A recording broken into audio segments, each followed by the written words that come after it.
Mom mortgaged her house to fight me in court, all to defend my brother who destroyed my life. My name is Ella, and I am 32 years old. I still remember standing in that courtroom, looking across the aisle at my own mother sitting beside my brother Marcus, surrounded by expensive lawyers she had no business affording. The woman who raised me had mortgaged her house just to destroy me in court, all to protect the person who had already taken everything from me. Before we begin, let me know where you are watching from today. Hit that like button and subscribe if you have not already. Now let me take you back to where it all began. I grew up in a small town in Ohio, the kind of place where everybody knew everybody, and families stuck together through thick and thin. At least that is what I always believed. My father worked at the local steel mill, putting in long hours to provide for us. He was a quiet man, but his love for our family was undeniable. Every evening he would come home covered in soot and sweat, but he always had a smile for me and my older brother Marcus. Then, when I was 12 years old, everything changed. There was an accident at the mill. A piece of heavy machinery malfunctioned, and my father was caught in the middle of it. He did not survive. I remember my mother Patricia collapsing when the phone call came. I remember Marcus, who was 16 at the time, punching a hole in his bedroom wall. And I remember feeling like the ground had been ripped out from under my feet. After my father passed, my mother had to step up in ways she never expected. She worked as a nurse at the local hospital, taking double shifts just to keep the lights on and food on the table. I watched her sacrifice everything for us, and I loved her for it. But even back then, I started noticing something that made my stomach twist. Marcus was always treated differently. He was the firstborn, the son, the one my mother said would carry on our family name. When my father was alive, he had kept things balanced. But with him gone, my mother poured all of her protective instincts into Marcus. She said he needed extra support because he had lost his male role model. She said boys needed more guidance during their teenage years, and I believed her because I wanted to believe that she loved us equally, just in different ways. I started working part-time jobs when I was 16. I bagged groceries at the local supermarket, tutored younger kids in math, and saved every penny I could. I knew college was the only way out of that small town, and I was determined to make it happen.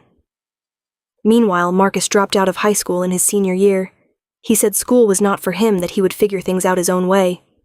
My mother just nodded and said he needed time to find himself. The difference in how we were treated became impossible to ignore. When Marcus got into fights at school, my mother blamed the other kids.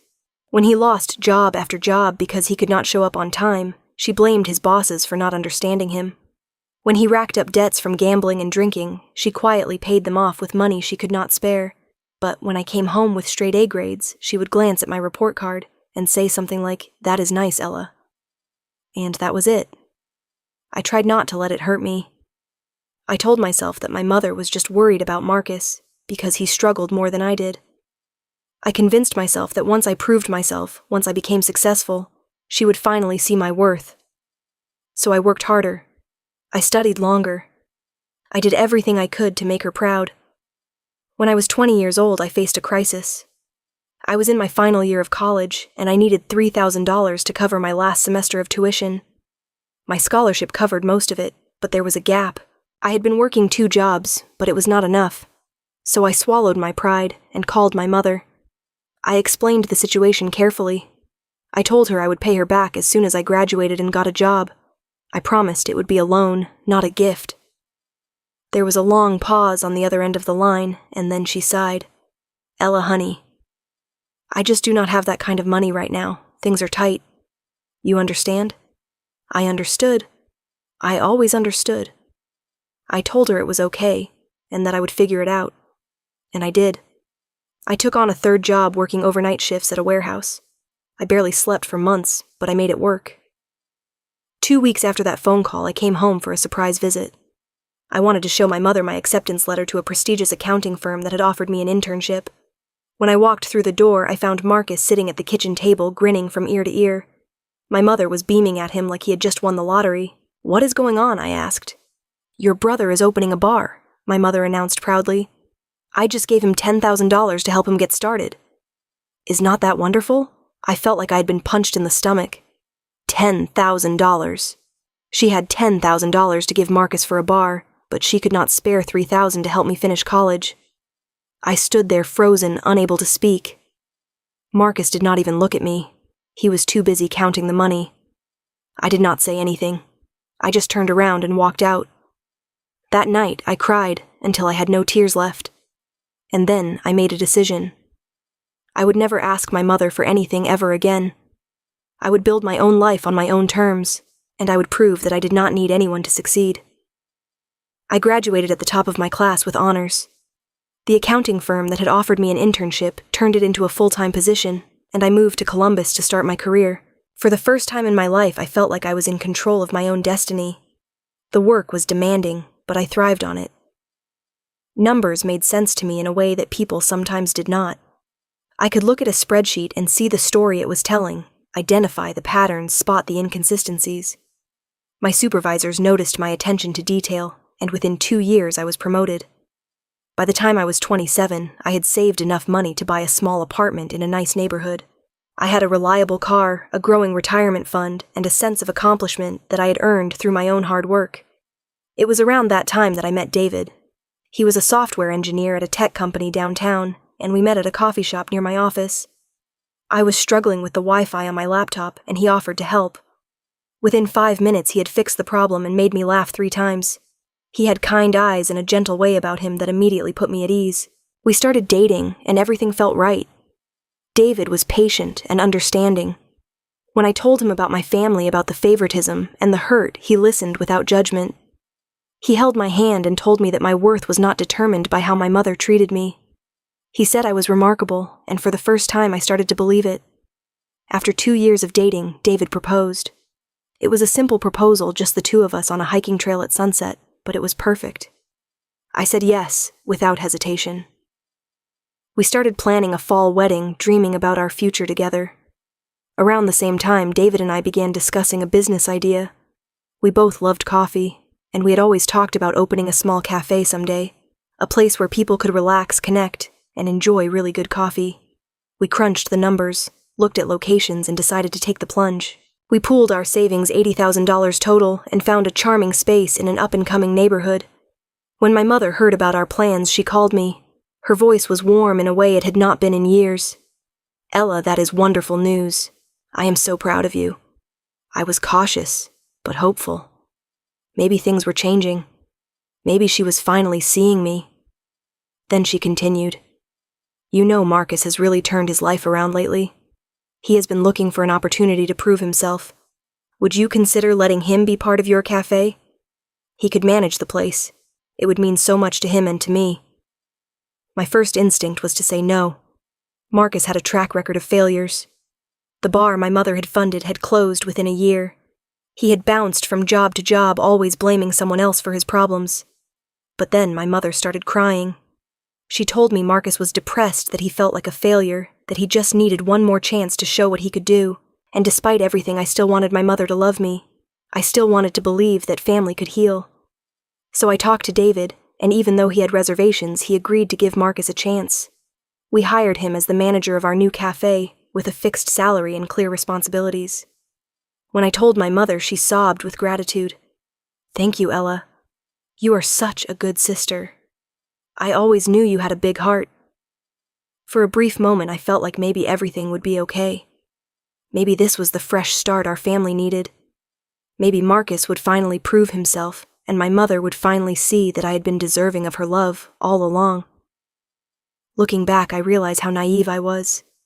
But at the time, all I wanted was a chance to believe in the people who were supposed to love me unconditionally. The cafe opened on a crisp October morning. We called it Brewed Beginnings, a name that felt hopeful and full of promise. David and I had poured our hearts into every detail, from the reclaimed wood tables, to the local art on the walls, to the carefully curated menu of specialty drinks. On opening day, the line stretched out the door. People loved the atmosphere, the coffee, and the pastries we sourced from a local bakery. By the end of the first month, we were turning a profit. Marcus, to my surprise, seemed to be taking his role seriously. He showed up on time, kept the staff organized, and handled customer complaints with unexpected grace.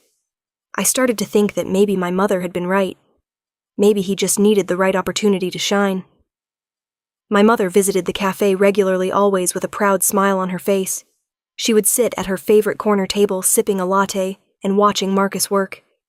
Sometimes she would pull me aside and tell me how grateful she was, how happy it made her to see her children working together. Those moments felt like balm on old wounds, but after about 6 months I started noticing things that did not add up. Our revenue was strong based on the foot traffic and the prices we charged, but our profits were shrinking. I chalked it up to rising supply costs at first. When I asked Marcus about it, he had ready explanations.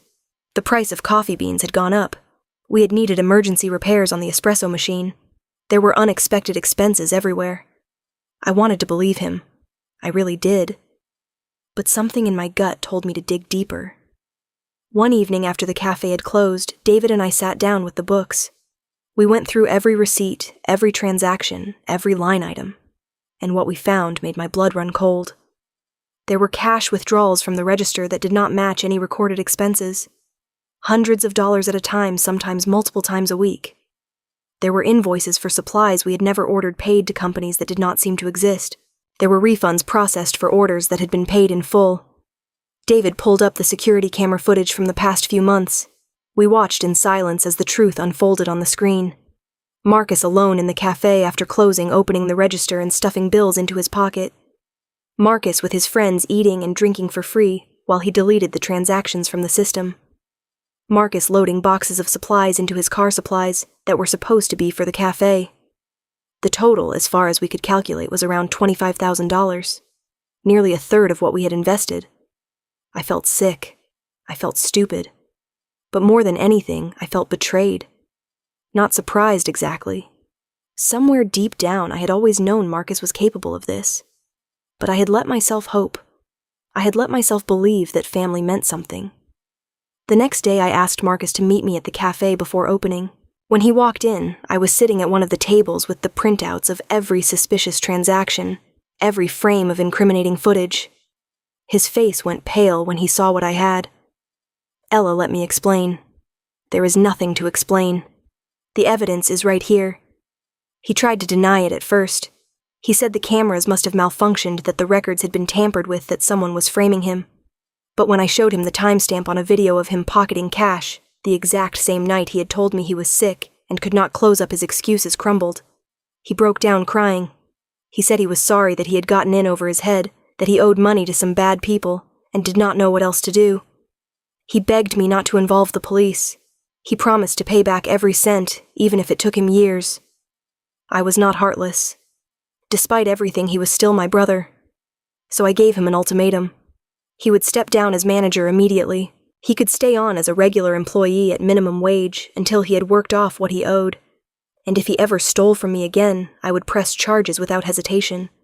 He agreed. He thanked me for being merciful. He said he did not deserve a sister like me. That evening, I called my mother to tell her what had happened. I kept my voice calm and factual, explaining the theft, the evidence, and the arrangement I had made with Marcus. Her response was not what I expected. "How could you do this to your own brother?" she demanded. "He made one mistake, and you are treating him like a criminal. Blood is thicker than water, Ella. You should be ashamed of yourself." I tried to explain that $25,000 was not one mistake. It was months of deliberate deception. But she would not hear it. "You have always been jealous of Marcus," she said. "Ever since you were children, you have resented him. I thought you had grown out of it, but clearly I was wrong."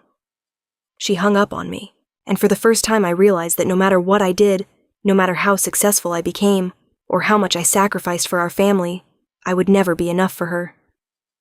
Marcus would always come first, and I would always be the daughter who just did not measure up. I thought the worst was over. I was wrong.